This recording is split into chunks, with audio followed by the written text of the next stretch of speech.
Social distancing को लेकर भी लगातार लोगों को जागरूक कर रहे हैं। सरकार की तैयारियां पूरी हैं। सरकार अपनी जिम्मेदारी निभा रही है।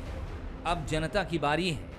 सरकार के निर्देशों का पालन कर न केवल प्रदेश को बड़े संकट से बचाएं, बल्कि अपनी और अपने परिवार की सुरक्षा भी सुनिश्चित करें। Bureau report, Bansal news.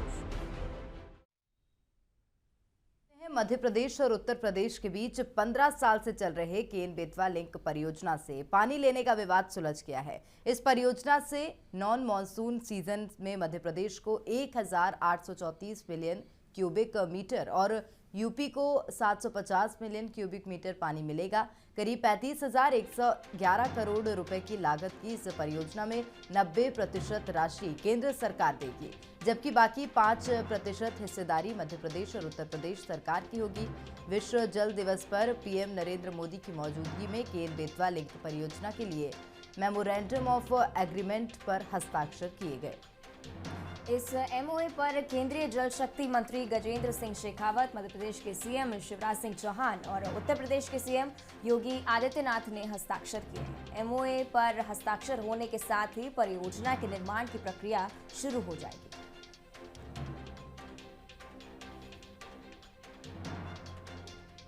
Atal ji के उस संकल्प को, सपने को साकार किया है हमारे यशस्वी प्रधानमंत्री श्रीमान नरेंद्र मोदी जी ने।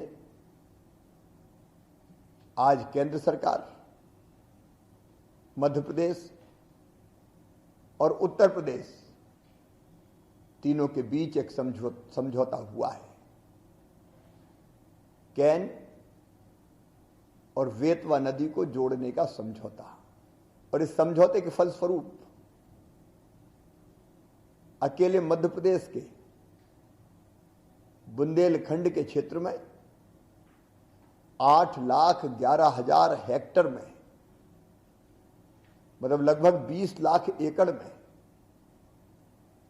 सिंचाई के पानी की व्यवस्था होगी। खेतों के लिए सिंचाई हेतु जल मिलेगा, सूखे खेतों की प्यास बुझेगी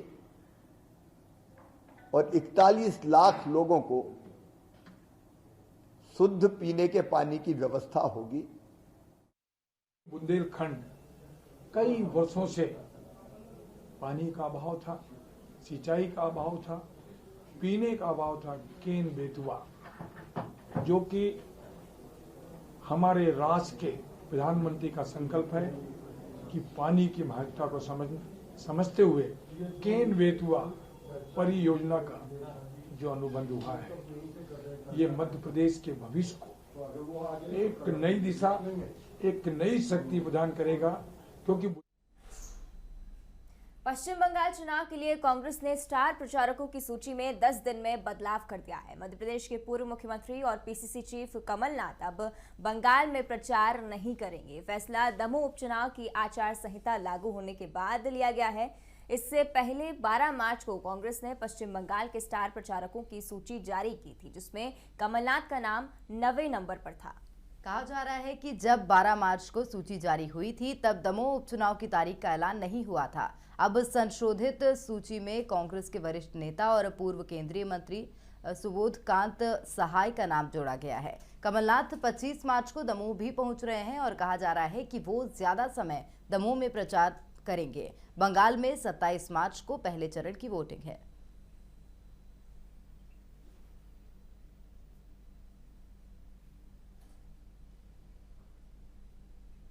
चलिए इंदौर की बात कर लेते हैं। कोरोना को लेकर जिला प्रशासन ने नई गाइडलाइन जारी की है। ठीक ढंग से मास्क ना लगाने वालों पर 200 रुपये जुर्माना लगाया जाएगा और मास्क ना लगाने वालों पर 400 तक जुर्माना लगेगा। तो कलेक्टर और डीआईजी सड़क पर उतरे और चेकिंग भी की और साफ निर्देश दिए हैं आम जनता को।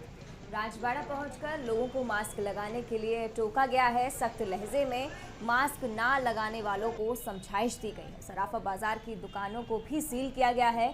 दुकान के कर्मचारी मास्क नहीं पहने थे, जिसकी वजह से उनकी दुकानों को सील किया गया है। यानी कि कोरोना को देखते हुए अब प्रशासन काफ़ी सख्त नजर आ रहा है। ठीक से मास्क ना लगाने वालों को 200 रुपये जुर्माना भरना पड़ेगा और मास्क ना लगाने वालों को 400 रुपये जुर्माना भरना पड़ेगा।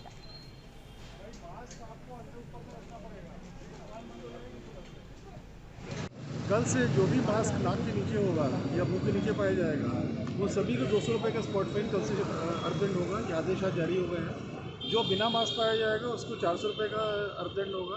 और कल से नगर निगम इस बढ़े हुए या इस परिवर्तित रूप में कल से अर्जेंट करना शुरू करेगी, जो मास्क का वॉल्यूशन करेंगे। क्योंकि मास्क लगाना ही सबसे महत्वपूर्ण है। वैक्सीनेशन और मास्क लगाना दो ही बचाव है कोविड से वायरस से, इसको करना बहुत ज़रूरी है। महाराष्ट्र से सटे बैतूल जिले में लगातार कोरोना संक्रमण बढ़ रहा है। इसी बीच वैक्सीन के डोज खत्म होने से वैक्सीनेशन पर भी असर पड़ रहा है। वैक्सीन के डोज खत्म होने पर टीकाकरण बीच में रोकना पड़ेगा। कोविड प्रभारी सचिन सिन्हा ने जिला अस्पताल पहुंचकर व्यवस्थाओं का जायजा लिया। स्वास्थ्य विभाग के मुताबिक विभाग के पास 4000 कोवैक्सीन और 300 कोविशील्ड वैक्सीन ही शेष बची हुई है। जिसके बाद 199 वैक्सीनेशन सेंटरों की संख्या घटाकर मात्र 36 कर दी गई है। इतने डोज लगने के बाद टीकाकरण बंद हो जाएगा। वैक्सीन के दूसरे डोज आने के बाद ही वैक्सीनेशन शुरू हो सकेगा। वैक्सीन सप्लाई है और प्लान के अनुसार चल रहा है। सभी जगह सीनियर सिटीजन्स को और 45 प्लस में जो कोमोबिलिटी है उसमें वैक्सीनेशन चालू है। सर, क्या वैक्सीन की सप्लाई में कुछ बाधा आ रही है या कुछ कमी है? और क्योंकि स्टाफ कम है इसलिए हमको जो हम 199 जगह जो है अपन टीका लगा रहे थे उसको घटा के 35 जगह करना पड़ा हमको जी, है ना। जो 2000 का लक्ष्य था हमारा उसको घटा के हमको 4300 करना पड़ा। वैक्सीन कल शाम को स्टेट से फोन आने की संभावना है और हम उम्मीद कर रहे हैं कि जितनी हमने डिमांड की है उतनी मिल जाए। भगवान राम के आदर्शों को समाज के हर तबके तक पहुंचाने का काम अब आरएसएस करने जा रहा है। आरएसएस की प्रतिनिधि सभा में इस बात का फैसला लिया गया है। प्रतिनिधि सभा ने 2 संकल्प पारित किए, जिसमें एक राम मंदिर निर्माण से जुड़ा प्रस्ताव है। प्रतिनिधि सभा में पास किए गए प्रस्ताव में कहा गया कि राम मंदिर निर्माण केवल एक धर्म का विषय नहीं है, बल्कि समाज के सभी वर्गों ने मंदिर निर्माण में सहयोग किया है। इसलिए राम के आदर्शों को अब आरएसएस हर वर्ग तक पहुंचाएगा।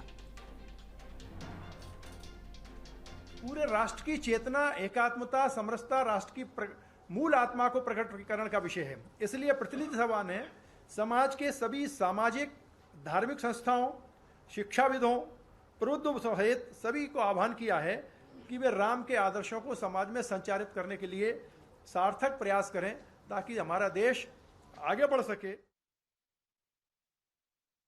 ये निधि समर्पण है, भगवान को कोई चंदा नहीं दे सकता, भगवान तो सबको देता है, एक बात। दूसरी बात, ये आग्रह मैंने जैसे पूर्व में कहा था, ये सारा पैसा राम जन्मभूमि तीर्थ क्षेत्र न्यास का है। संघ के पास एक पैसा भी नहीं है, हमको उसका कोई हिसाब भी मालूम नहीं है। हमको तो जो आया हमने उनको सौंपा। इसलिए ये विषय पूछना है उनको या आपको तो तीर्थ न्यास से पूछिए, उनके फ़ोन नंबर सब जगह उपलब्ध हैं, आप उनसे पूछ सकते हैं। ये निधि समर्पण है, भगवान को कोई चंदा नहीं दे सकता, भगवान तो सबको देता है, एक बात।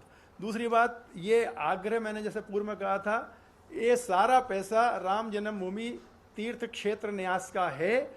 संघ के पास एक पैसा भी नहीं है, हमको उसका कोई हिसाब भी मालूम नहीं है। हमको तो जो आया हमने उनको सौंपा। इसलिए ये विषय पूछना है उनको या आपको तो तीर्थ न्यास से पूछिए, उनके फ़ोन नंबर सब जगह उपलब्ध हैं, आप उनसे पूछ सकते हैं।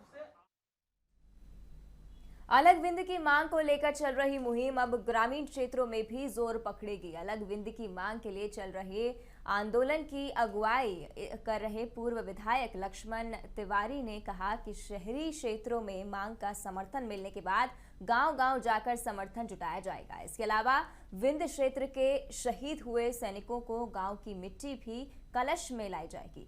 शहीद के परिजनों को सम्मानित करने की योजना भी बनाई गई है। अलग विंद की मांग को लेकर जन जागृति यात्रा भी निकालने की तैयारी की जा रही है।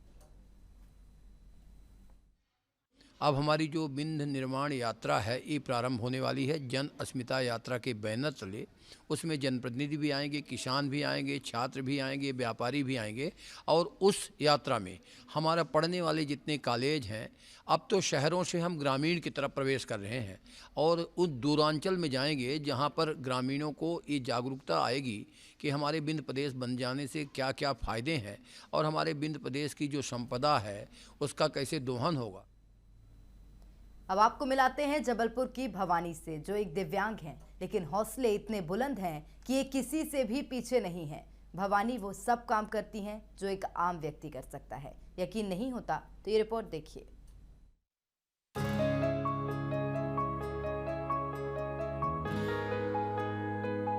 जिन्हें जिंदगी से शिकायत है वो इस तस्वीर को गौर से देखें। मुश्किलों को हराने वाली इस लड़की का नाम भवानी है।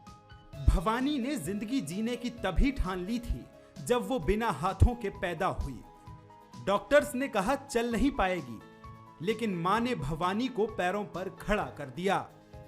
आज भवानी इंजीनियरिंग की पढ़ाई कर रही हैं, लैपटॉप चला रही हैं, पेंटिंग्स कर रही हैं।